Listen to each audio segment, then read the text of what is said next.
Hello friends, आज हम बात करने वाले हैं एक बहुत ही इम्पॉर्टेंट टॉपिक के बारे में जो है इनकम टैक्स एक्ट 2025। ये एक्ट आपके बिजनेस के पूरे कंप्लायंस गेम को चेंज कर सकता है। ये एप्लीकेबल होगा 1 अप्रैल 2026 से। तो स्मॉल बिजनेसेस को यहाँ पर क्या तैयारी करनी चाहिए, हमारा डिस्कशन आज इसको लेके है। तो बिना देर किए लेट्स गेट स्टार्टेड। तो सबसे पहले इनकम टैक्स एक्ट 2025 का एक ओवरव्यू लेते हैं। ये कब से एप्लीकेबल होगा? तो ये 1 अप्रैल 2026 से एप्लीकेबल होगा, जो कि एप्लीकेबल होगा फाइनेंशियल ईयर 2026-27 के लिए। इसमें क्या मेजर चेंजेस है? तो सबसे पहले तो सेक्शंस कम हो गए हैं, 800 से सीधे 536 सेक्शंस हो गए हैं। वहीं लैंग्वेज इसकी सिंपल और क्लियर हो गई है।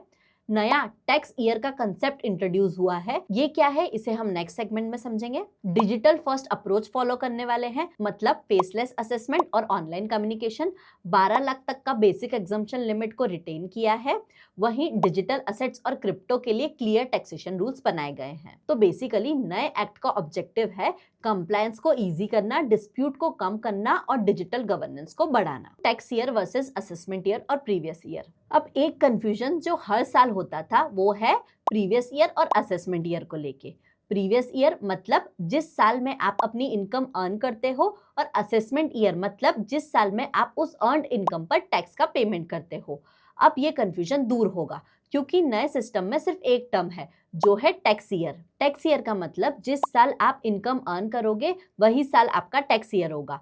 फॉर एग्जाम्पल, अप्रैल 2026 से लेके मार्च 2027 का पीरियड होगा टैक्स ईयर 2026-27, और आपकी फाइलिंग भी इसी नाम से होगी।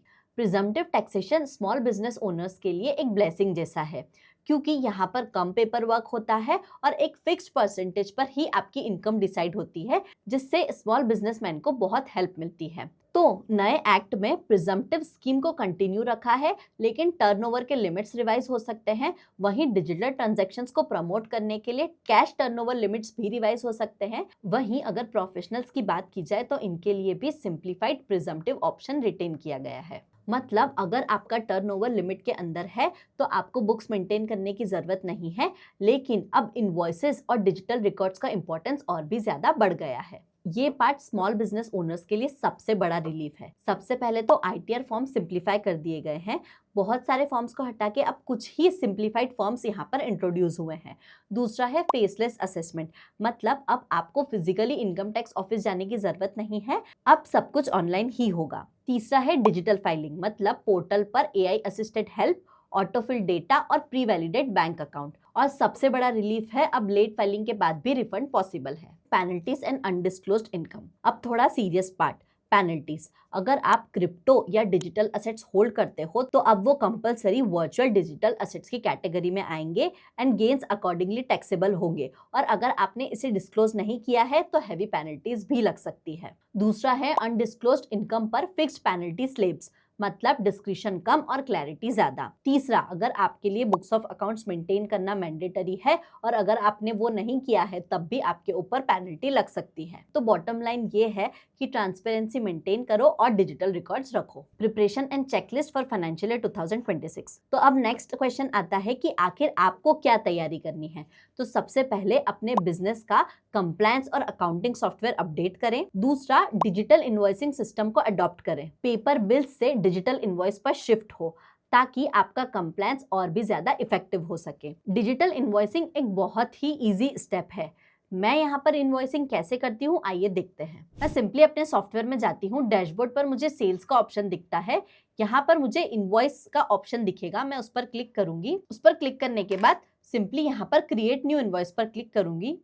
मैं अपना इनवॉइस नंबर और इनवॉइस डेट डालूंगी। बिल्ड बाय में मेरी डिटेल्स आएगी। बिल्ड टू में मैंने जो ऑलरेडी अपने क्लाइंट की डिटेल्स सेव करके रखी है, इसलिए मैं सिर्फ क्लाइंट का नाम सिलेक्ट करूंगी तो सारी डिटेल्स ऑटो फिल हो जाएगी। अगर आप कुछ चेंज करना चाहते हो तो यहाँ से एडिट कर सकते हो। आप नया क्लाइंट ऐड करना चाहते हो तो ऐड न्यू क्लाइंट करके यहाँ पर ऐड कर सकते हो। अगर आप ई वे बिल बना रहे हो तो यहाँ पर शिपिंग डिटेल्स ऐड कर सकते हो। नीचे यहाँ पर आप अपने आइटम का नाम डालोगे। यहाँ पर ऑलरेडी मेरा नाम डला हुआ है, अगर नहीं है नया आइटम भी क्रिएट कर सकते हो। यहाँ पर मैंने HSN कोड ऑलरेडी डाला हुआ है, जीएसटी रेट डाला हुआ है। यहाँ पर मैं क्वांटिटी सिलेक्ट करूंगी। क्वांटिटी सिलेक्ट करने के बाद मेरा ऑटोमेटिकली CGST और SGST कैलकुलेट हो जाएगा।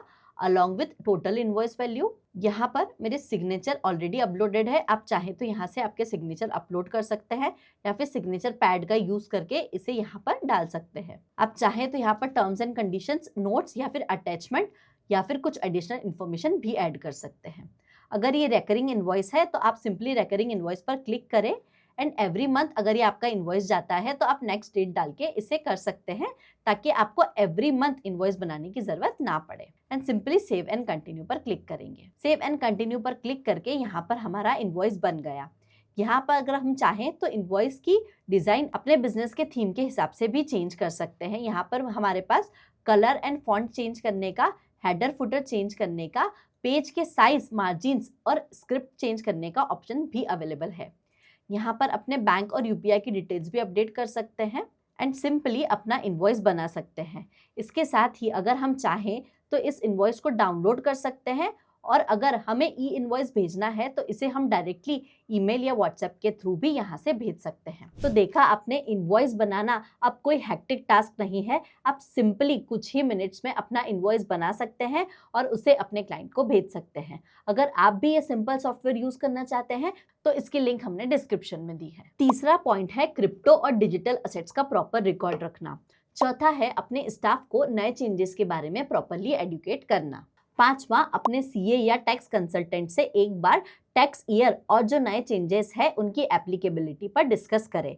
वहीं अगर आप प्रिजम्पटिव टैक्सेशन ऑप्ट करना चाहते हैं तो अपने बिजनेस की एप्लीकेबिलिटी चेक करें और अकॉर्डिंगली इसकी प्लानिंग करें। तो इनकम टैक्स एक्ट 2025 एक चैलेंज भी है और एक अपॉर्चुनिटी भी। अगर बिजनेसमैन अभी से प्रिपेयर करेंगे तो उनके लिए ये ट्रांजिशन स्मूथ होगा।